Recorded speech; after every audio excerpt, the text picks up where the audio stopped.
Assalamualaikum warahmatullahi wabarakatuh. Kembali lagi dengan saya Dodi Setiawan Riyatmaja dari Universitas Amikom Yogyakarta. Melanjutkan pembahasan di minggu lalu, pada kesempatan kali ini saya akan membahas sekilas tentang vintage. Selama ini, lembaga jasa keuangan menawarkan berbagai layanan di bawah satu payung. Cakupan layanan ini mencakup berbagai aktivitas perbankan, tradisional hingga layanan hipotek dan perdagangan. Dalam bentuknya yang paling dasar, vintage memisahkan layanan ini menjadi penawaran individual. Kombinasi penawaran yang disederhanakan dengan teknologi memungkinkan perusahaan vintage menjadi lebih efisien dan mengurangi biaya yang terkait dengan setiap transaksi yang ada. Vintage, singkatan dari Financial Technology, adalah penerapan kemajuan teknologi baru untuk produk dan layanan di industri keuangan. Vintage mengacu pada bisnis apapun yang menggunakan teknologi untuk meningkatkan atau otomatisasi layanan dan proses keuangan. Istilah ini mencakup industri yang berkembang pesat yang melayani kepentingan konsumen dan bisnis dalam berbagai cara. Dari perbankan seluler dan asuransi hingga aplikasi cryptocurrency dan investasi, vintage memiliki rangkaian aplikasi yang tampaknya tak ada habisnya.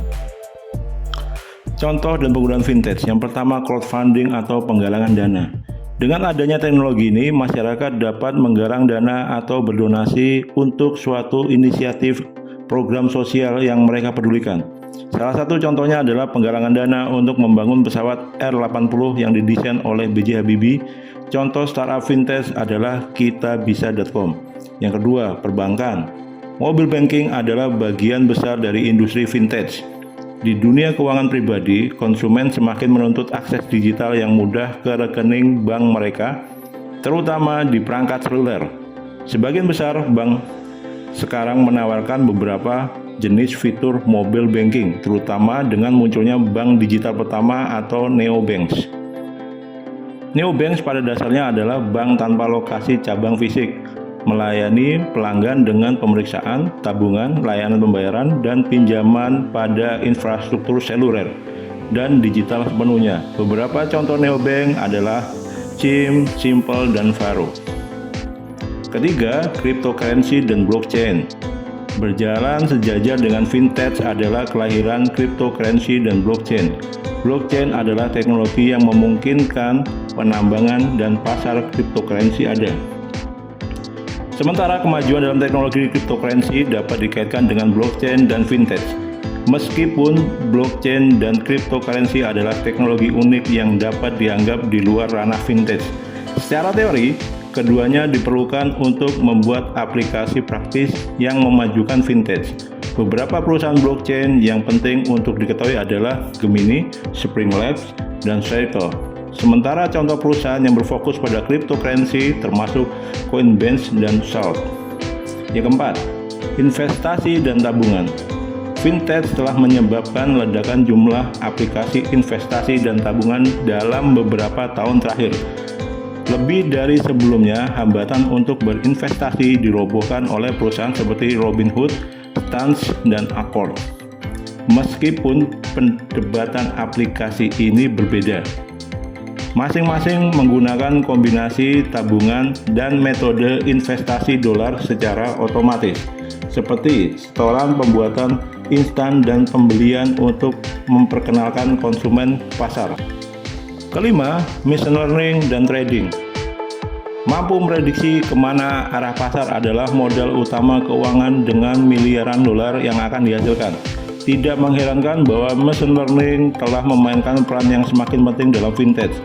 Kelebihan subset AI Artificial Intelligence terletak pada kemampuannya untuk menjalankan sejumlah besar data melalui algoritma yang dirancang untuk melihat tren dan risiko, yang memungkinkan konsumen, perusahaan, bank, dan organisasi tambahan untuk memiliki pemahaman yang lebih dalam investasi dan pembelian risiko sebelumnya diproses. Yang keenam, payments adalah startup yang bergerak di bidang penyedia layanan berupa pembayaran semua tagihan seperti pulsa prabayar dan pascabayar, kartu kredit, atau token listrik PLN. Salah satu contoh adalah PayFoz yang berbasis keagenan untuk membantu masyarakat Indonesia, terutama mereka yang tidak memiliki akses ke bank. Salah satu contoh adalah PayFoz yang berbasis keagenan untuk membantu masyarakat Indonesia, terutama mereka yang tidak memiliki akses ke bank. Contoh lainnya dari payment adalah berupa GoPay dan OVO. Yang ketujuh, lending. Jenis ini lebih dikenal sebagai fintech untuk peminjaman uang. Perusahaan fintech ini membantu masyarakat untuk membutuhkan akses keuangan dalam memenuhi kebutuhan tanpa harus melalui proses yang berbelit-belit. Salah satu contohnya adalah Awan Tunai. 8. Insurance. Sementara insurance tech dengan cepat menjadi industrinya sendiri, ia masih berada di bawah payung fintech.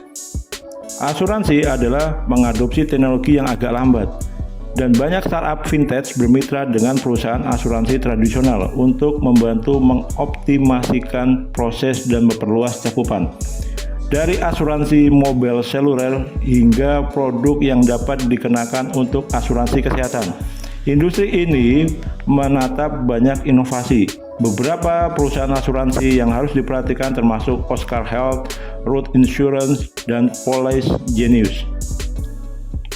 Fintech adalah industri yang sedang berkembang dengan cara yang hampir tidak ada habisnya untuk meningkatkan sistem keuangan kita. Beberapa tren fintech yang akan kita lihat pada tahun 2021 adalah munculnya robo-advisor dalam perdagangan saham, penggunaan blockchain dalam upaya anti pencucian uang, penerapan pelaporan kredit alternatif, dan desentralisasi pembayaran global. Oke, demikian penjelasan sekilas tentang fintech. Terima kasih banyak, sampai berjumpa di minggu depan. Wassalamualaikum warahmatullahi wabarakatuh.